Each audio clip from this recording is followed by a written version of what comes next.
Warmly welcome to this seminar on Swedish culture policy with a Nordic Baltic outlook and commentary from some of the key players charged with implementing cultural policy in their respective countries.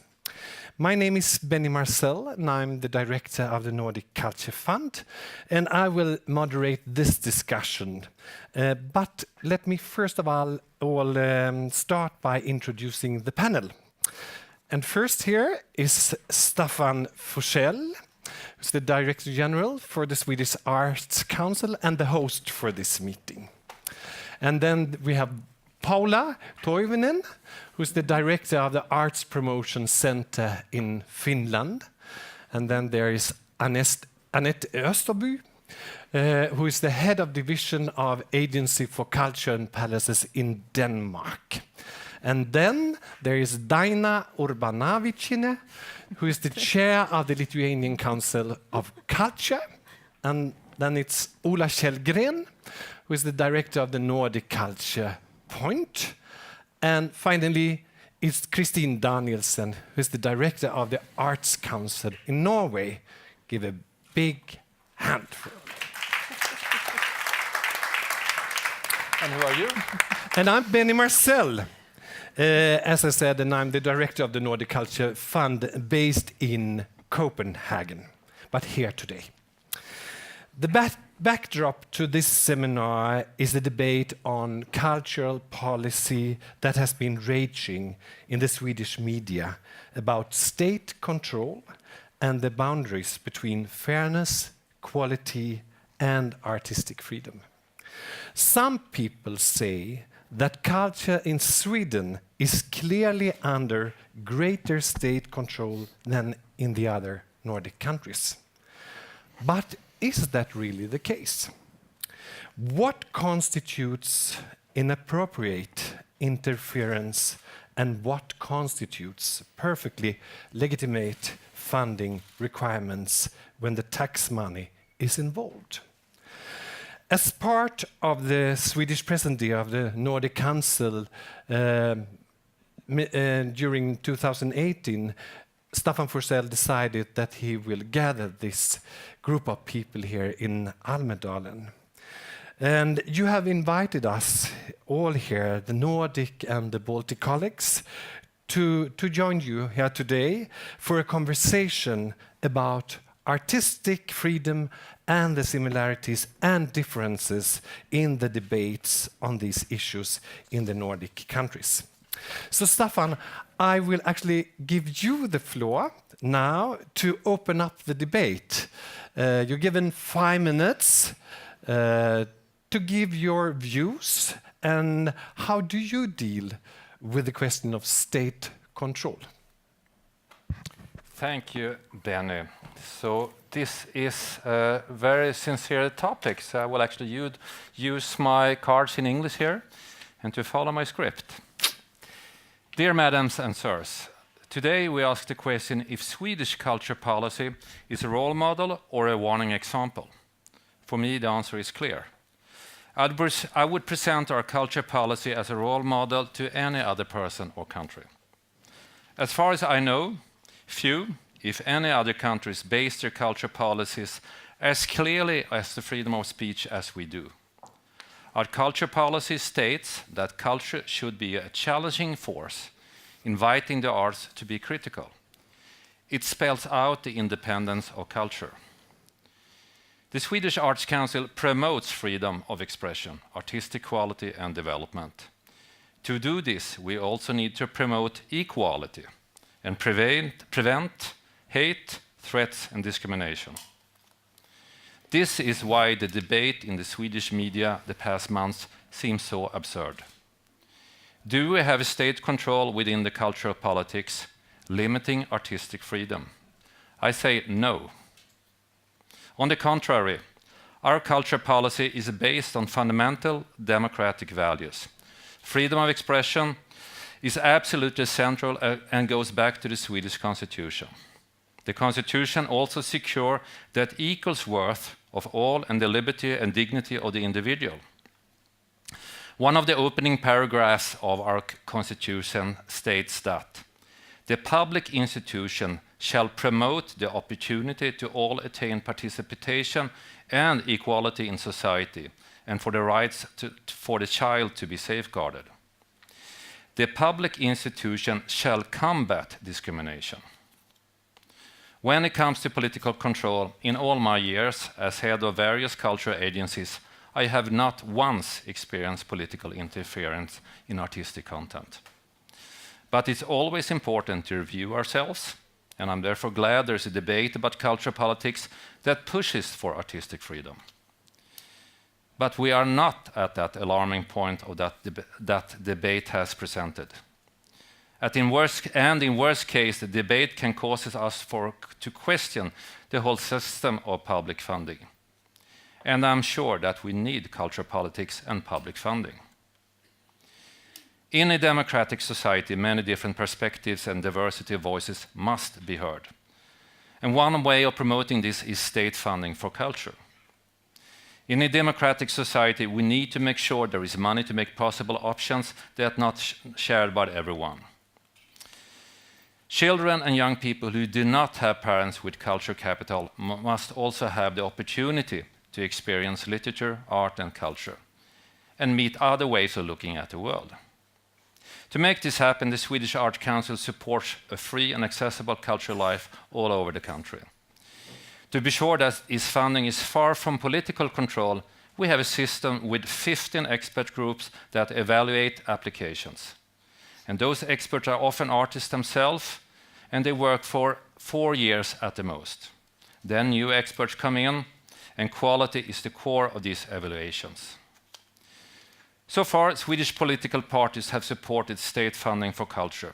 Large investments have been made in culture, and this has promoted both artistic freedom and artistic development. But we should not forget that promoting artistic and freedom also include those who do not have direct access to culture. And the greatest challenge for the Swedish Arts Council is that we must make sure that everyone can access the arts and culture, and that every individual has an equal opportunity to develop their artistic abilities. Therefore, the purpose of some of our grants is to make sure that independent, high-quality art and culture is practiced by and enjoyed by more people. We need to direct funds to reach more inhabitants. And I'm glad we are taking a new step in this direction. This year we got a new mission, promoting culture schools for children and also large fundings for new libraries. New fundings for libraries.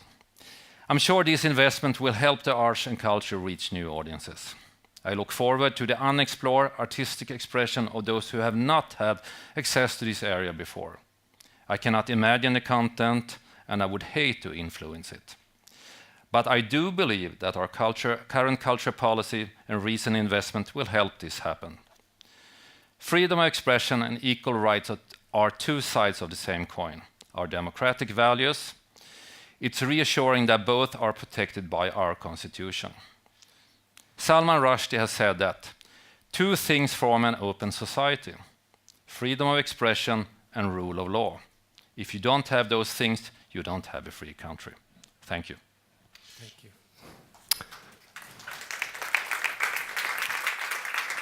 Thank you, Staffan. I will now give the panel an opportunity to give their perspectives, and afterwards we will have a dialogue with you. So you better prepare your questions or statements where you are right now. So in 20 minutes, it will be you that will be the persons who asks or make statements about this issue. And I prepared the panel actually by sending some emails, and now it's examined, so we'll see what happens. So I will give you, the panel, a maximum of 5 minutes, to talk about the issue of state control as it relates to your work. Is Sweden a model to emulate or a cause for concern? What is the situation in your country? What are the conditions like for art and culture in the area you work in? Is any of your own work on art or culture relevant to the question of state control, or does any of it exemplify the opportunities for and barriers to art expressing things that cannot be expressed in other ways? Freedom of speech and artistic freedom cannot always be taken for granted in the Nordic region.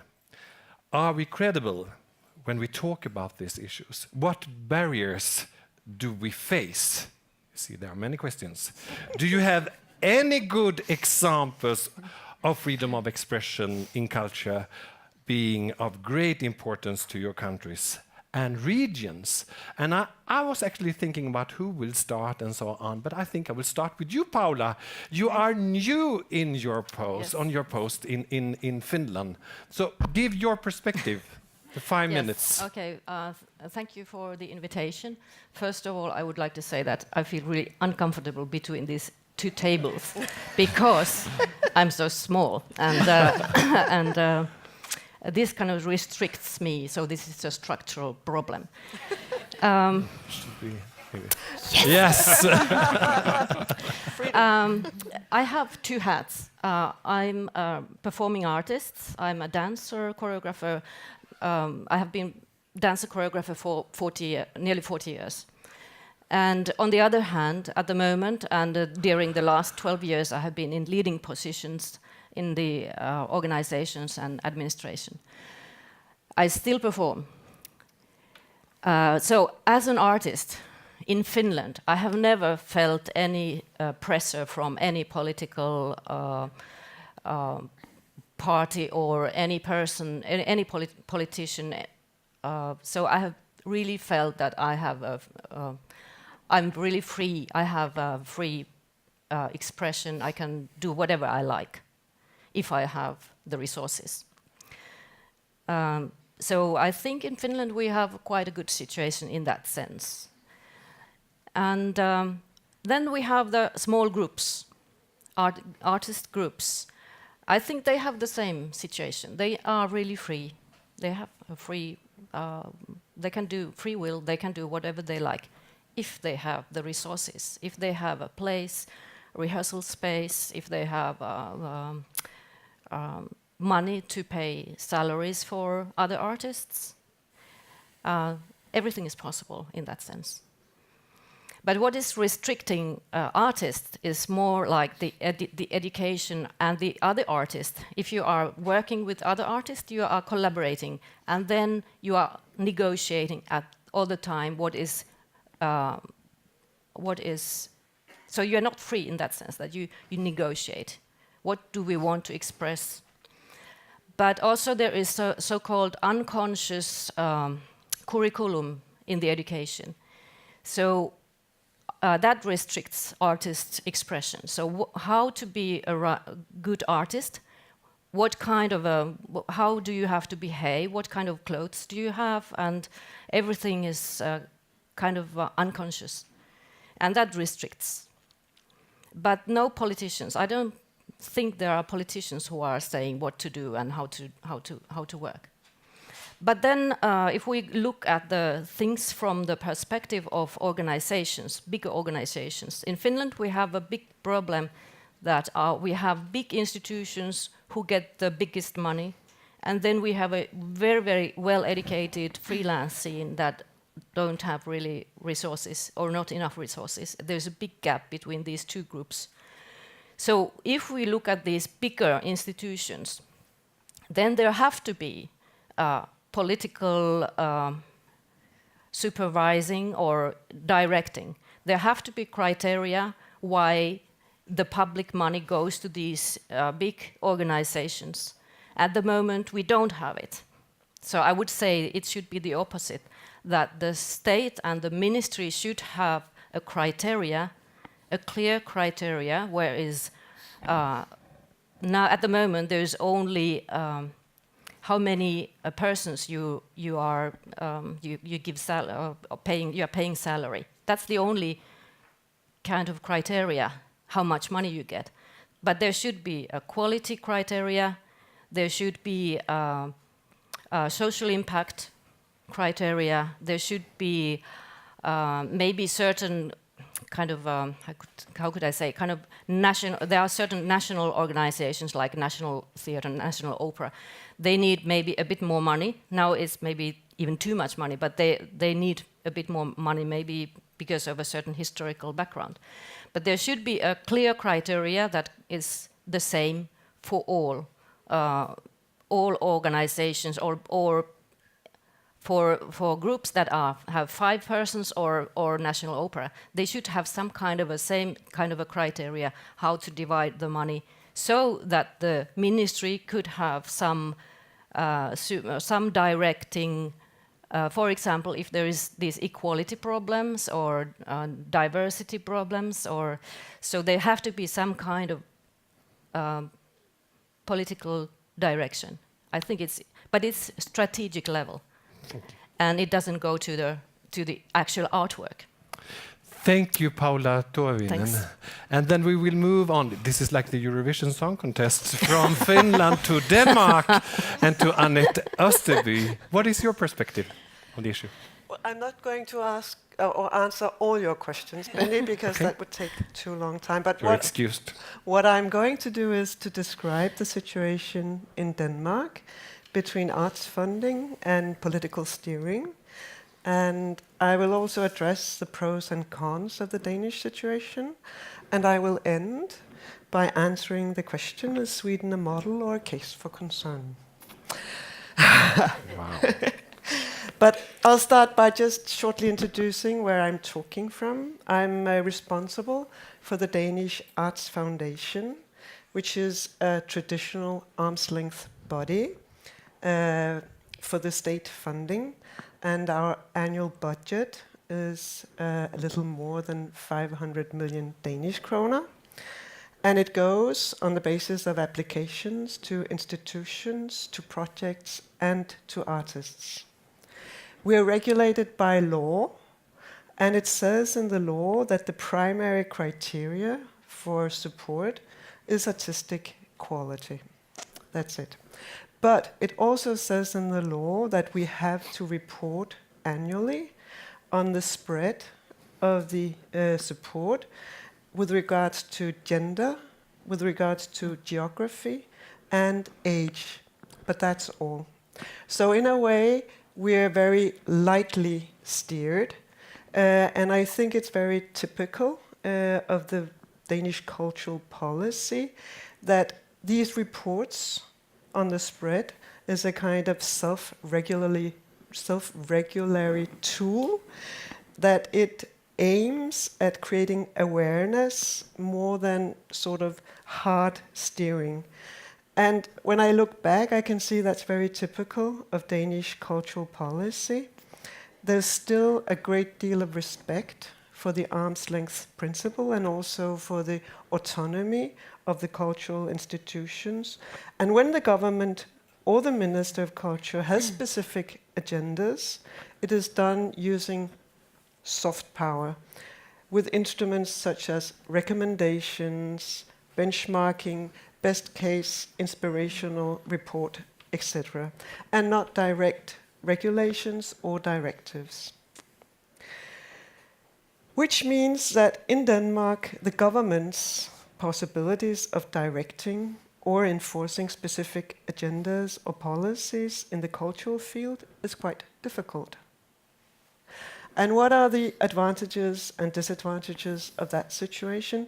Well, on the one hand, we have a very high degree of artistic freedom and a sense that freedom of speech is an essential value in society.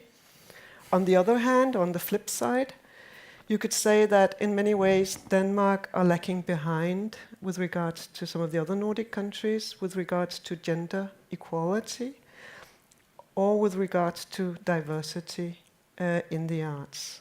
And this has some consequences, because it does make the Danish support system seen, at least by some, as elitist. Not everyone feels that art and culture is accessible for them. And that again affects the political backing. We are, in a way, lacking political ownership. And also we can see that cultural policy is a low priority across the political spectrum. We also see declining cultural budgets, and has for the last 8 years at least. So, at the moment we're actually questioning ourselves if the arm's length has become too long. Is the distance between the politicians and art and culture too great?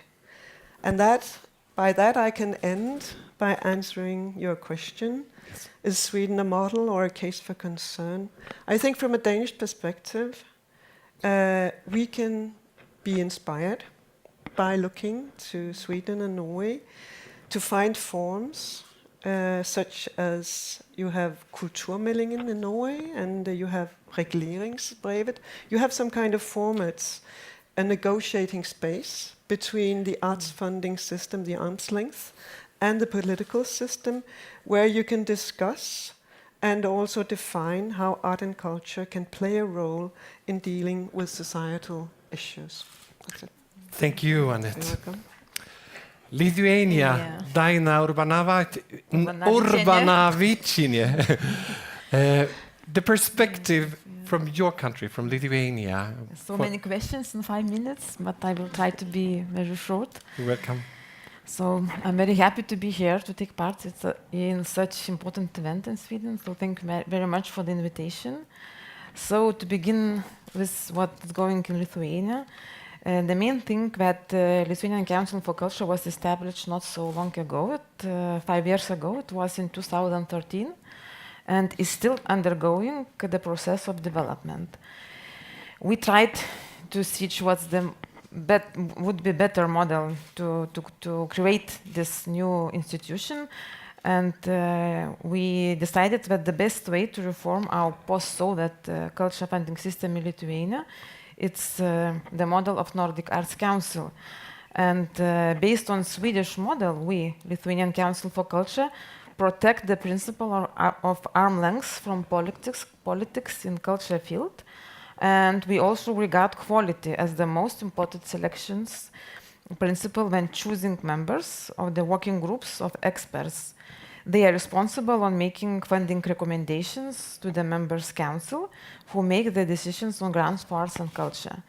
We also hold transparency essential, and in the same way as our Swedish colleagues, we regularly publish a list of the projects that have received grants, so that anyone who concerned can judge for themselves whether the grants are contributing to the development of the Lithuanian arts and culture. Talking about freedom of expression in Lithuania, this issue for the most part of the 20th century, since it was non-existent. After a long term of the state censorship by Tsar Russia and a short period of freedom of expression, in the early 20s, authoritarian right-wing censorship was implemented in 1926. Furthermore, when the totalitarian Soviet censorship took over in 1940, it was the end of any freedom of speech and, of course, of expression for the following 50 years in Lithuania. It was not so good situation. And now, our art historians and theorists are now studying the so-called Azopian language developed by the Lithuanian artists and are raising questions about the possibility of freedom under severe state censorship. What is the reason we rarely take the freedom of expression for granted? And perhaps this is why the current authorities honor the distance between states and arts. Today in Lithuania, censorship of any kind is banned by the Constitution of the Republic of Lithuania, of course with some exceptions for material qualified as provocation of internal strife.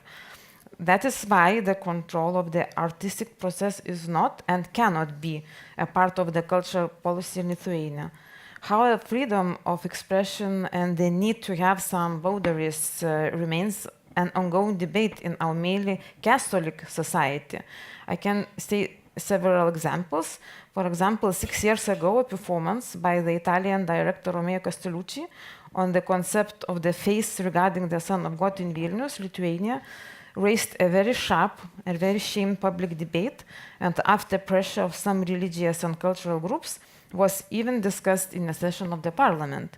Subsequently, there were protests against showing the performance. It was not so good situation.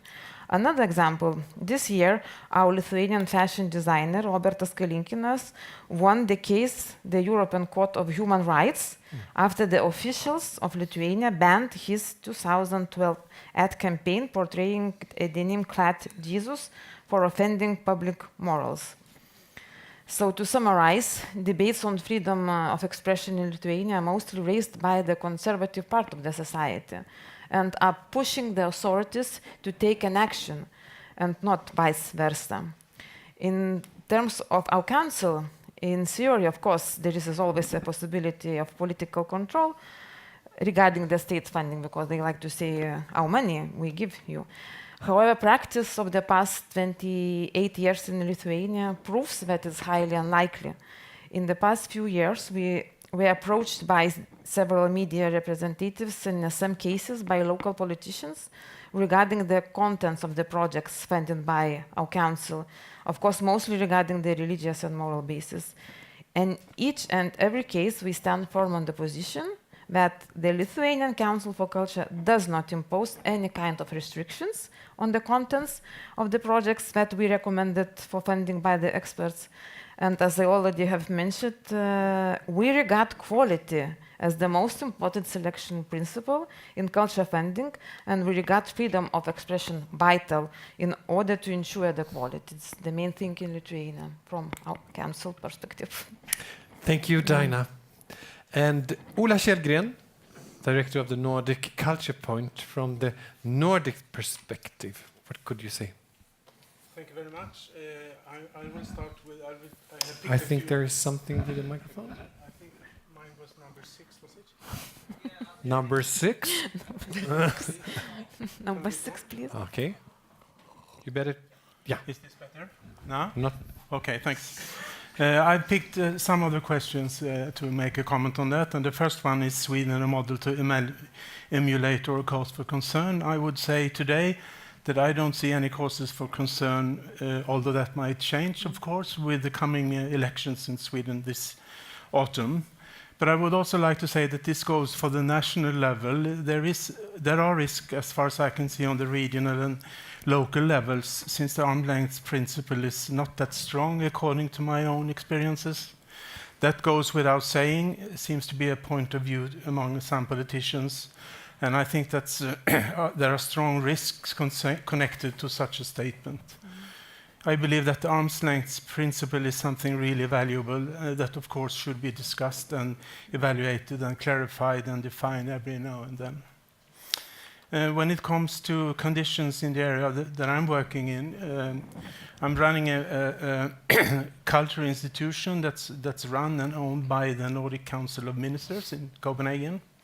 Our main task is to administer grant programs, the ministers' grants programs.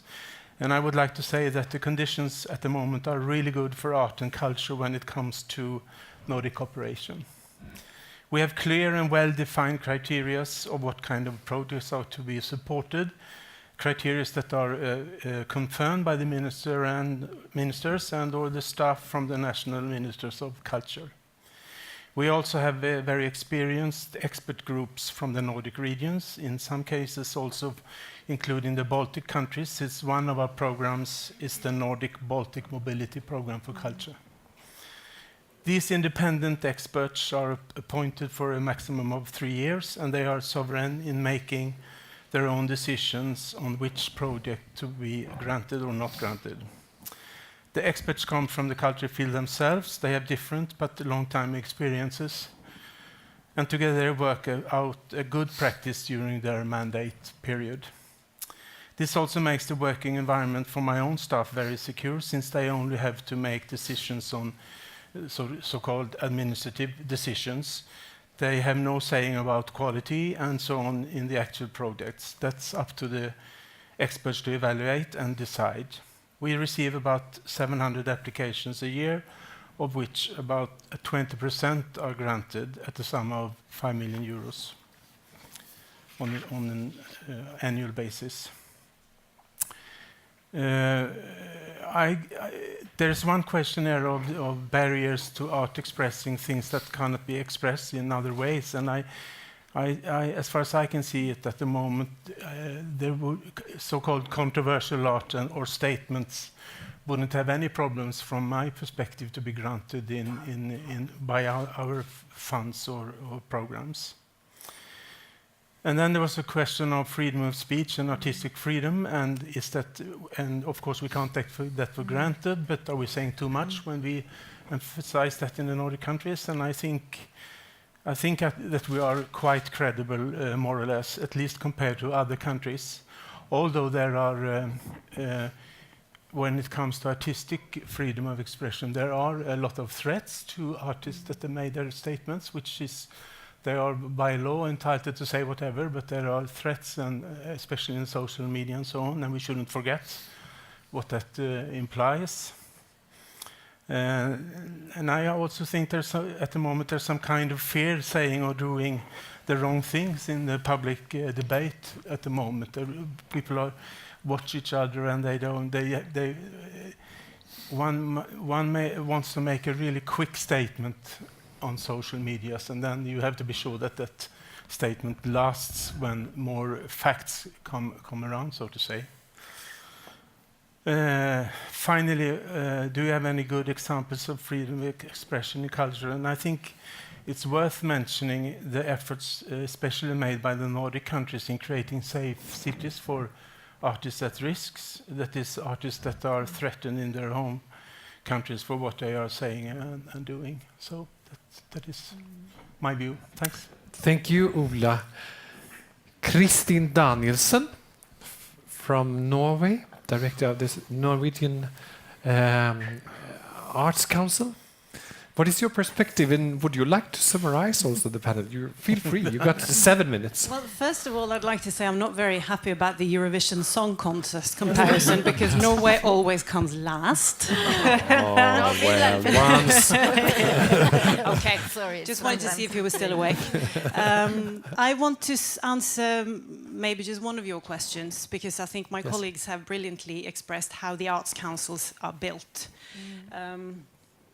We are in Norway very much shaped, the Arts Council of Norway is very much shaped after the image of the Arts Council of England. Actually, two of the founding fathers of the Arts Council of Norway, they stayed in London during the war, and they were very much inspired by the arm's length principle that you've heard quite a few times already. And this actually comes from the Arts Council of England's father, who is John Maynard Keynes.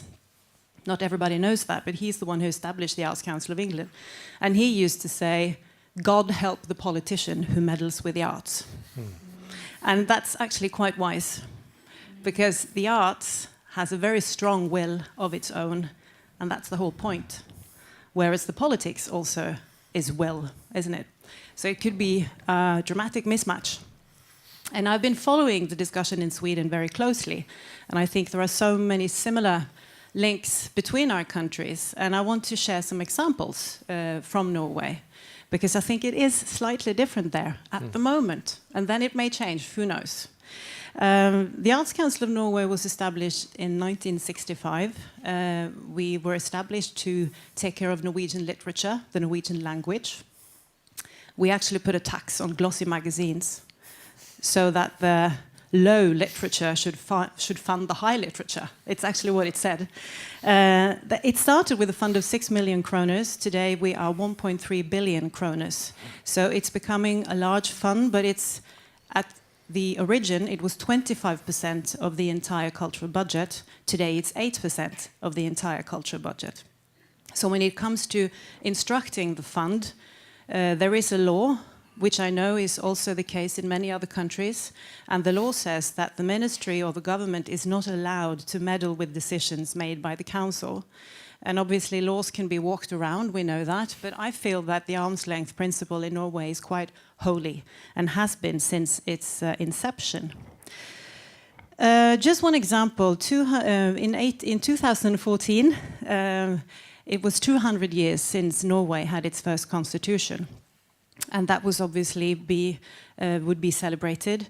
And the then Minister for Culture said in her grant letter to large institutions, she said in one sentence, "I would like you to celebrate the anniversary." One sentence. And that was upheaval. It was a total upheaval in the Norwegian culture sector because we would not be steered in that way. So I feel that the opposition against political steering is quite strong.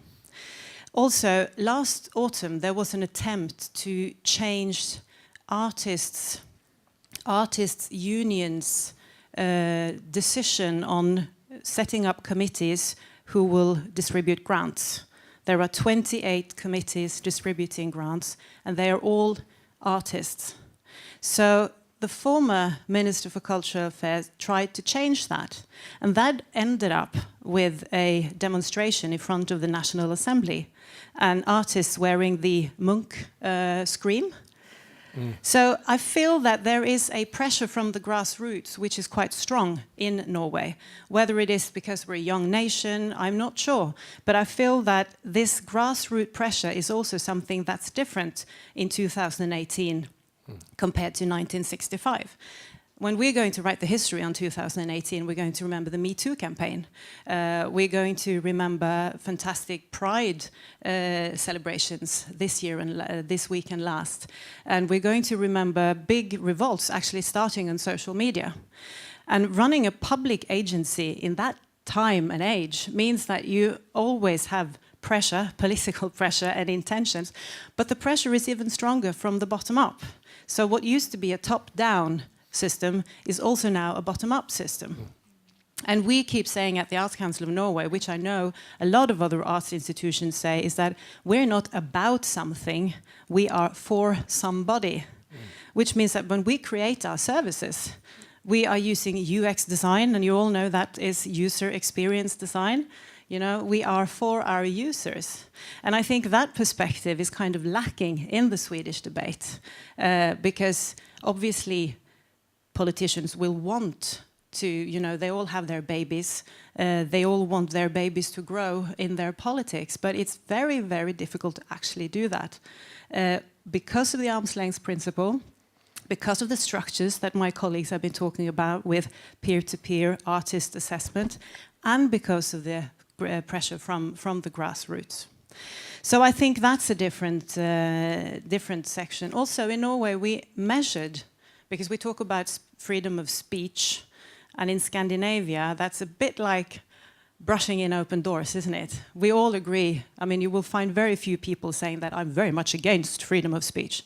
But how about artistic freedom? And like you mentioned, do artists feel that they can say and do and create whatever they want? And there's a private charity in Norway called Fritt Ord, the free word. They actually measured the artist's own assessment of their artistic freedom. And we came out pretty good. And one of the reasons is that they can actually influence the way money are distributed. The peer-to-peer evaluation at the Arts Council and the grant-giving committees and the scholarships. So as long as the structures can be kept, I feel that we are quite safe. But it will always be dependent on political situations. My question is, or my worry, is that it's a long time since 1965 when they established these funds. I keep wondering, would that be possible today? You know, after September here in Sweden, would it be possible to establish, if we did not have the Arts Council today? Can you see that that would happen in 2018? I'm not so sure. So we need to keep fighting for these principles in shifting political times. At the moment, we have a new culture minister in Norway, and in the platform that the Liberals have, together with the government, they say that art and culture is a powerful individual tool, building stones in society. And they are very much occupied with quality. So I feel that's a reassurance at the moment in Norway, because if we talk about individual building stones and not instruments to make you healthy or sing and dance or whatever the bonuses of arts can be, that would always be a bonus, something added, whereas arts and culture policy is about quality and enhance of critical thinking, and that's more than enough. Thank you, Christine. And it's just fantastic to hear all this perspective.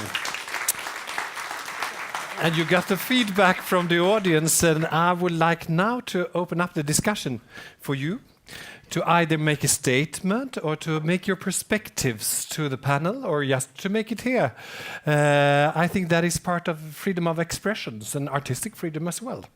There might be anyone who would like to perform something. Staffan, yes. Actually, in a way, I will ask myself. Yes. Sometimes, it's like throwing a ball to a dog. We're all running after the ball. Yeah. Is this the real question to discuss 2018? Oops.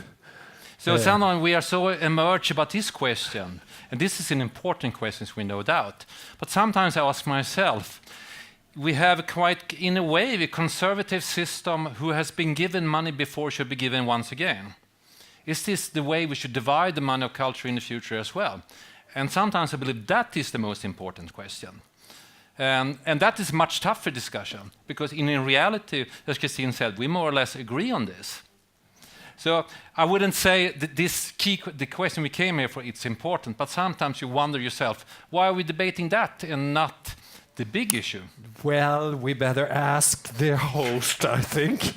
But could we open up for a discussion or questions or statements? Is there anyone who would like to take the opportunity? We do have some key players here, and we do have a question, or we might shift it to another question. Is there anyone? Oh, I know it's also very difficult to stand here and to wait for anyone to perform. Is there any questions? No. So I might stay. They do have respect for this, and I was thinking about when you are explaining these things, and we hear that, what to say, what to answer. I mean, it sounds like perfect. Are you the political instrument for this issue, for this question, or? If you had another situation, I mean, we have two dancers, professional dancers. You were here in the audience. What should you have? What could be the point from that perspective, Christine? I think that's a good question, and obviously listening to ourselves, we can sort of easily list up how we're built and the wonderful principle and how we work and so on. What I think is that we are also appointed, all of us. Yes. We are appointed by the government, which means that we have a huge or the king. Thank you for mentioning that. Yeah. That's actually true in Norway. The thing is that there's a huge responsibility lying on these positions, and that's why we have them only for a limited time, which is a good thing. But we have instruments measuring our work again. But I think the best thing is always to ask the artists. And that's what I like about the survey that Fritt Ord did. Because when we answer critique in the newspaper, we just list up how we work. And obviously, nothing is perfect. Distributing public money, the perfect system does not exist. I think the system of peer-to-peer evaluation in the arts is as close to as possible, but it's always down to individual committees and how they rule. And that's where the actual power lies. You know, the discussions in the committees. And I've been watching them really closely. And the good thing is that there's more than one. Because in Norway, 75% do not get funding, because the amounts are so many. I guess it's more, I don't know the percentage, we can talk about that. It's actually quite interesting. Which means at all times, 75% of the artistic community is actually quite pissed off with the Arts Council because they do not get funding. But that also means that committees, they have a really hard job deciding. And they're usually between 5 and 7 people, so it becomes a collective discussion. And I think that's the best criteria. That you have to not just defend what you think is artistically the best piece of work, but you have to make the rest of the group agree with you. Yeah, Paula, you were thinking about these committees when we had a lunch earlier today. What is your opinion about what you're thinking about the Well, we have also the peer review system. So there are many councils that are mainly there are artists, some experts, also, but mainly artists, who are deciding about the grants. And it has also some problems. The system has some problems because also the artists, they basically know everyone, or they know their own circles. So that's also not always the best way to maybe to divide the grants. So there are also problems in the system. But you will start up reform Yeah, work I would like to at least to make also here to professionalize the evaluation process, so that the criteria should be clear and open to everyone, to all applicants, that they know why through which criteria the application process is done, and also that the process itself have to be open, or have to be everyone have to know who is working with the applications and who is doing what at which point. Staffan first, and then the audience.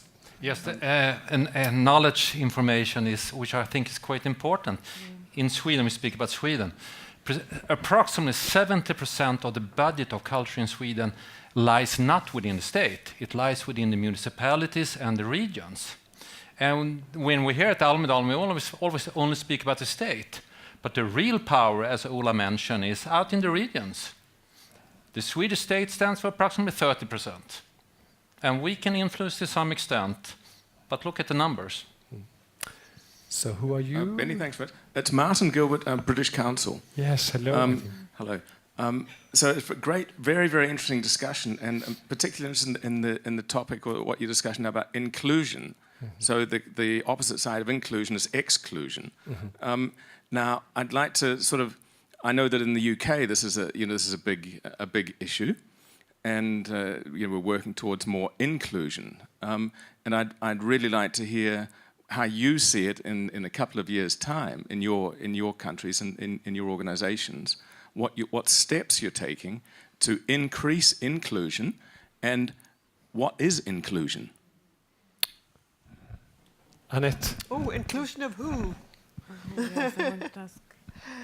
Because we discuss it a lot in the Arts Foundation, but it has a lot of parameters, and at the moment there is a strong, I think you have the same in Great Britain, this pressure towards regionalism, and this is on the top of our agenda at the moment. It's about geographical inclusion, to really make sure that the funds is diffused geographically in a geographical balance. And we're looking at the dark spots on the map. And 2 weeks ago, we did a journey, and we went around talking to those municipalities that do not receive a lot of funding, to have a direct dialogue with them. What can we do to increase the numbers that meet art and culture in this local area?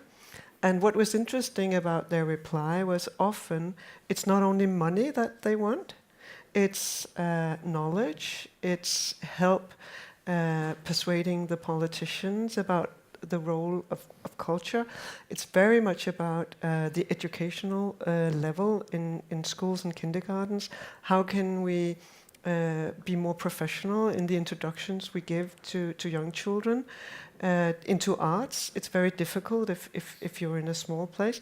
So in that respect, we're working very directly with the geographical inclusion. I think in Denmark we're not doing so well on diversity.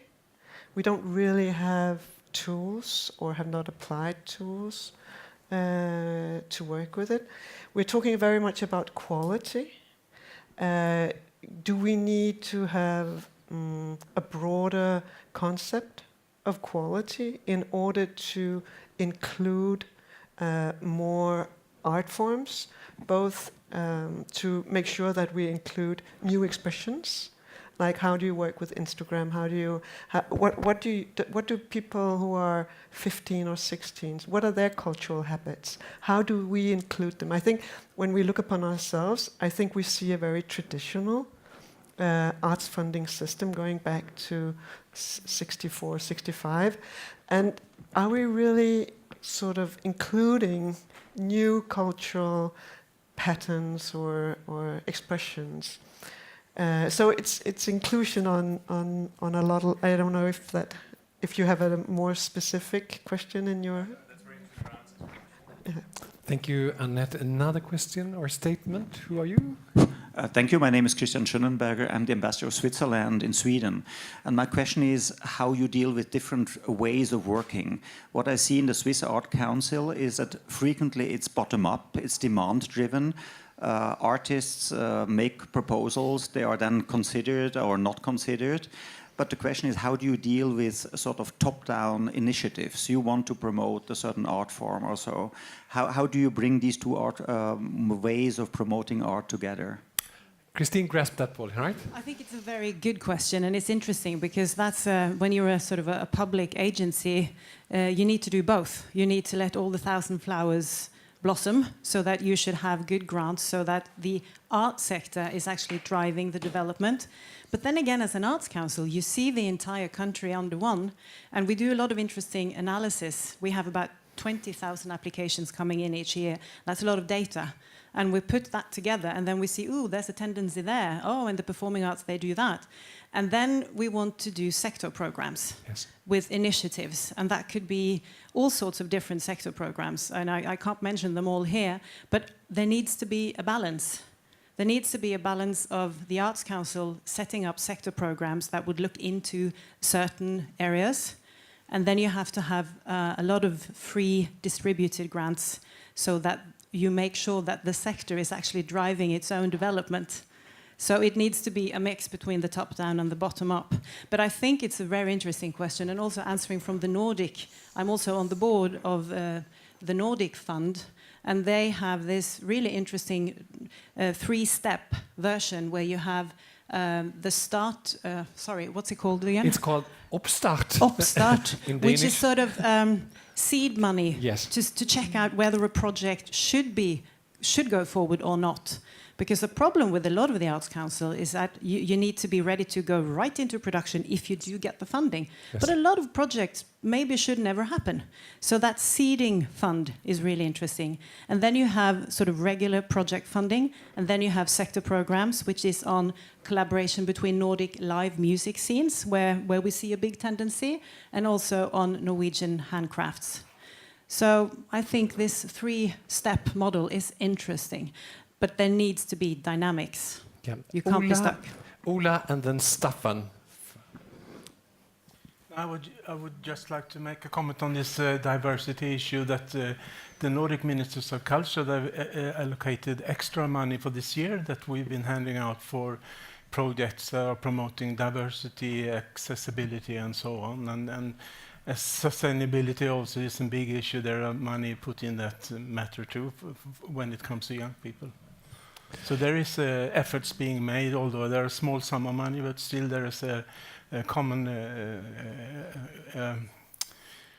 an agreement on these issues that are important in the Nordic countries. Yeah, thank you. I think there have been raised so many questions that might be new seminars, new questions for seminars, Staffan. But I would like you to end up this seminar because we are already there. It's 55 minutes. Panel, thank you, and Staffan. Well, at first I would say a great question from England and Switzerland, because I think both are aiming at maybe our biggest problem. Diversity, we do not reach everyone. How should we reach them? So it's an ongoing problem. And we learned a lot from you. And we actually imported creative places from England, which I think is a great idea you had. We can learn about that more. And then, in a way, there was a lot of criticism on projects this morning. I believe projects or seed money is a good way of trying new things. If we never allowed new things, new projects money coming up, then we will not see new things. So we have to trial and error, and that is not a problem. So in a way, and then actually will be a discussion at 4 o'clock maybe for the Swiss ambassador. I will be on a panel at 4 o'clock. You're invited to come. I doubt there will be so much public, so you're glad to come. You will be the only one. Nevertheless, I think this I will say thank you to all of you. Great colleagues of mine, and there are a lot of similarities, and there are some dissimilarities as well, and we learn from each other. And it's an ongoing discussion, and one of the things will happen is actually tomorrow. We have a keynote from England, Mrs. Sir Nicholas Sorota, addressing maybe some of the same problems and issues. And we also have a conference, the Nordic Council, the ministers of the Nordic countries arranging a conference in Malmö about safe havens in December. So you're all invited to that. And by that... And before that, we are going to try and answer your question in Arendal, which is sort of the Norwegian copycat version of this week, Arendalsuka. You're all very welcome. Yes. And we're going to organize a seminar called From Sympathy to Quality, and it's all about inclusion. We have a long way to go. So and thank you for that question. I'm moderating that discussion as well. So you can see us all again in Arendal, my hometown. Thank you.